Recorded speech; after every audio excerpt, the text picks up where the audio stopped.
Chapter 20 The shock of the amazing discovery which Carrigan had made was as complete as it was unexpected. His eyes had looked upon the last thing in the world he might have guessed at or anticipated when they beheld through the window of St. Pierre's cabin the beautiful face and partly disrobed figure of Carmin Fanchet. The first effect of that shock had been to drive him away. His action had been involuntary, almost without the benefit of reason, as if Carmin had been Marie Anne herself receiving the caresses which were rightfully hers, and upon which it was both insult and dishonor for him to spy. He realized now that he had made a mistake in leaving the window too quickly. But he did not move back through the gloom, for there was something too revolting in what he had seen, and with the revulsion of it a swift understanding of the truth which made his hands clench as he sat down on the edge of the raft, with his feet and legs submerged in the slow-moving current of the river. The thing was not uncommon. It was the same monstrous story, as old as the river itself, but in this instance it filled him with a sickening sort of horror which gripped him at first, even more than the strangeness of the fact that Carmin Fanchet was the other woman. His vision and his soul were reaching out to the bateau lying in darkness on the far side of the river, where St. Pierre's wife was alone in her unhappiness. His first impulse was to fling himself in the river and race to her. His second, to go back to St. Pierre, even in his nakedness, and call him forth to a reckoning. In his profession of man-hunting he had never had the misfortune to kill, but he could kill St. Pierre now. His fingers dug into the slippery wood of the log under him, his blood ran hot, and in his eyes blazed the fury of an animal as he stared into the wall of gloom between him and Marie Anne Boulain. How much did she know? That was the first question which pounded in his brain. He suddenly recalled his reference to the fight, his apology to Marie Anne that it should happen so near to her presence, and he saw again the queer little twist of her mouth as she let slip the hint that she was not the only one of her sex who would know of tomorrow's fight. He had not noticed the significance of it then. But now it struck home. Marie Anne was surely aware of Carmin Fanchet's presence on the raft. But did she know more than that? Did she know the truth? Or was her heart filled only with suspicion and fear, aggravated by St. Pierre's neglect and his too apparent haste to return to the raft that night?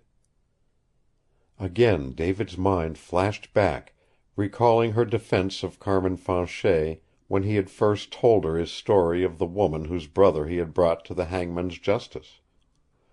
There could be but one conclusion. Marie Anne knew Carmin Fanchet, and she also knew she was on the raft with St. Pierre. As cooler judgment returned to him, Carrigan refused to concede more than that. For any one of a dozen reasons Carmin Fanchet might be on the raft going down the river, and it was also quite within reason that Marie Anne might have some apprehension of a woman as beautiful as Carmin, and possibly intuition had begun to impinge upon her a disturbing fear of a something that might happen. But until tonight he was confident she had fought against this suspicion and had overridden it, even though she knew a woman more beautiful than herself was slowly drifting down the stream with her husband. She had betrayed no anxiety to him in the days that had passed. She had waited eagerly for St. Pierre, like a bird she had gone to him when at last he came, and he had seen her crushed close in St. Pierre's arms in their meeting. It was this night, with its gloom and its storm, that had made the shadowings of her unrest a torturing reality. For St. Pierre had brought her back to the bateau and had played a pitiable weak part in concealing his desire to return to the raft. So he told himself Marie Anne did not know the truth, not as he had seen it through the window of St. Pierre's cabin. She had been hurt, for he had seen the sting of it, and in that same instant he had seen her soul rise up and triumph. He saw again the sudden fire that came into her eyes when St. Pierre urged the necessity of his haste. He saw her slim body grow tense, her red lips curve in a flash of pride and disdain. And as Carrigan thought of her in that way his muscles grew tighter, and he cursed St. Pierre. Marie Anne might be hurt, she might guess that her husband's eyes and thoughts were too frequently upon another's face, but in the glory of her womanhood it was impossible for her to conceive of a crime such as he had witnessed through the cabin window. Of that he was sure.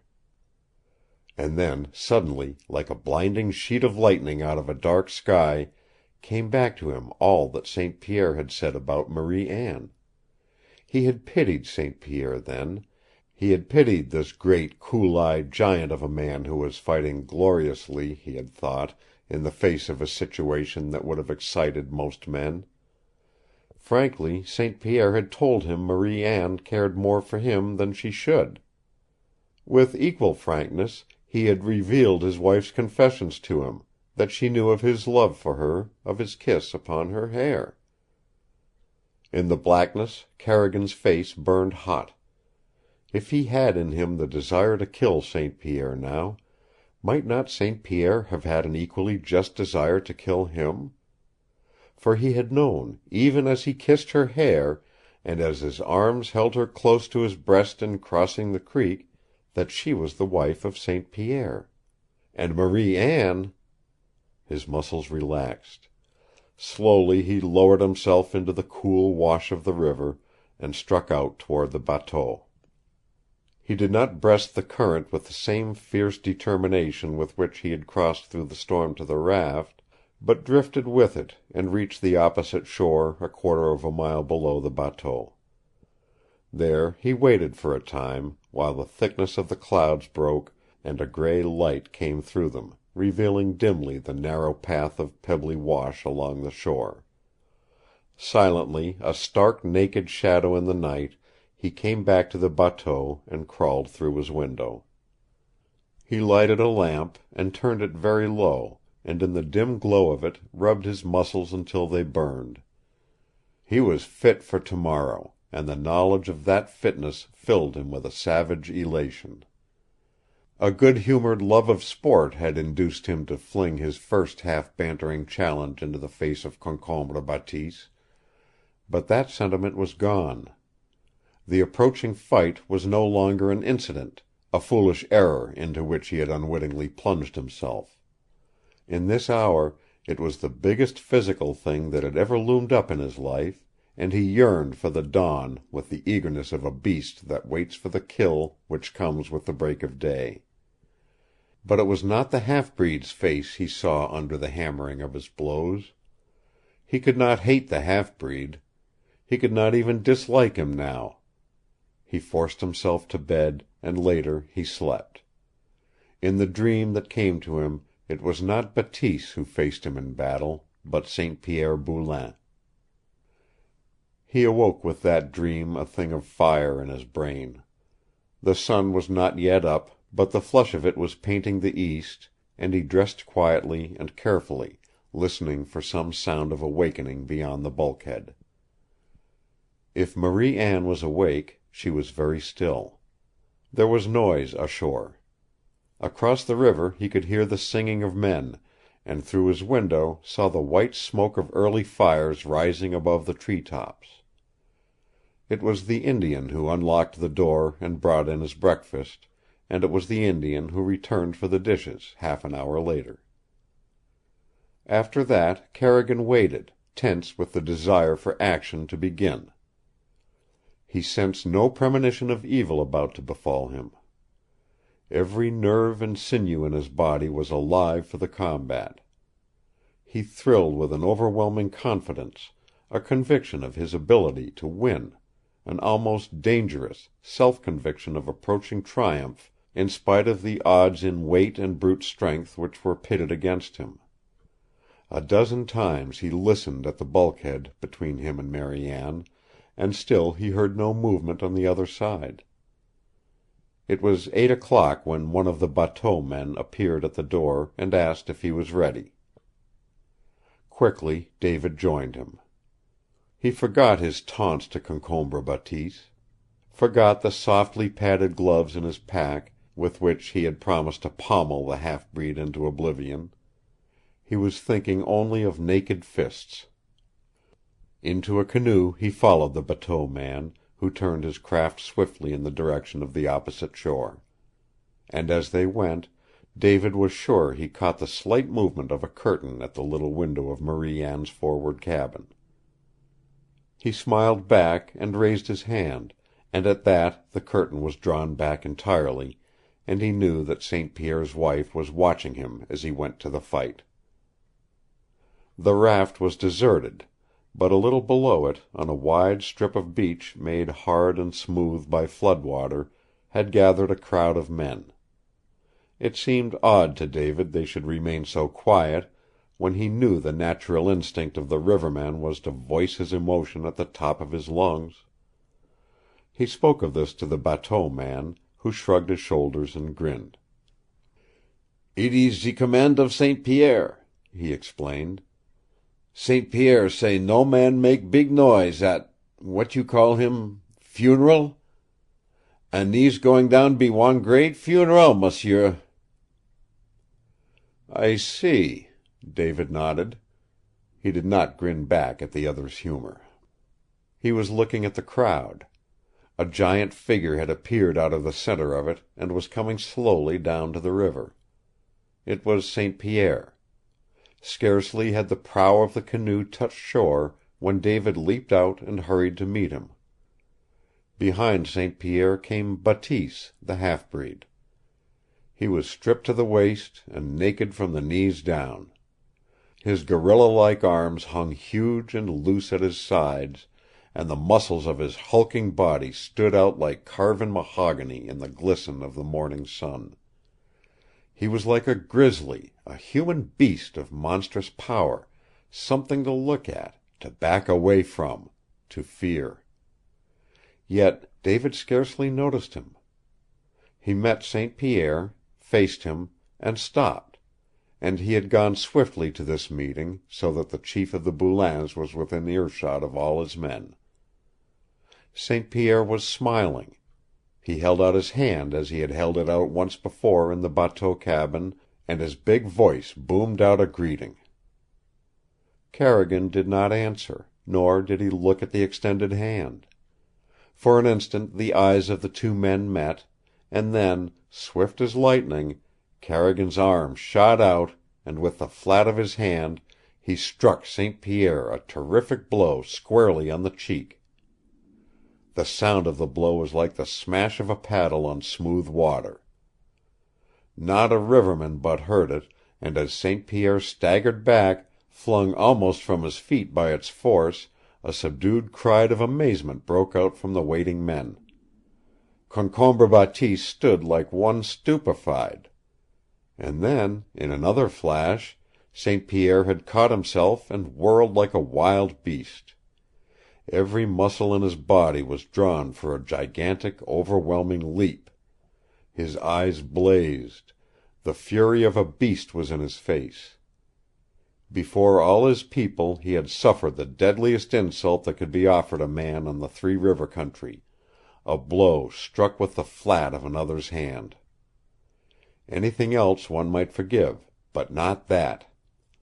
Such a blow, if not avenged, was a brand that passed down into the second and third generations, and even children would call out, "Yellow Back, Yellow Back," to the one who was coward enough to receive it without resentment.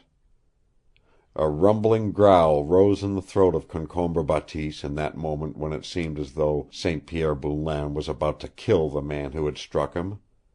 He saw the promise of his own fight gone in a flash. For no man in all the Northland could now fight David Carrigan ahead of St. Pierre. David waited, prepared to meet the rush of a madman. And then, for a second time, he saw a mighty struggle in the soul of St. Pierre. The giant held himself back. The fury died out of his face, but his great hands remained clenched as he said, for David alone, "That was a playful blow, monsieur? It was a joke?" "It was for you, St. Pierre," replied Carrigan. "You are a coward and a skunk. I swam to the raft last night, looked through your window, and saw what happened there.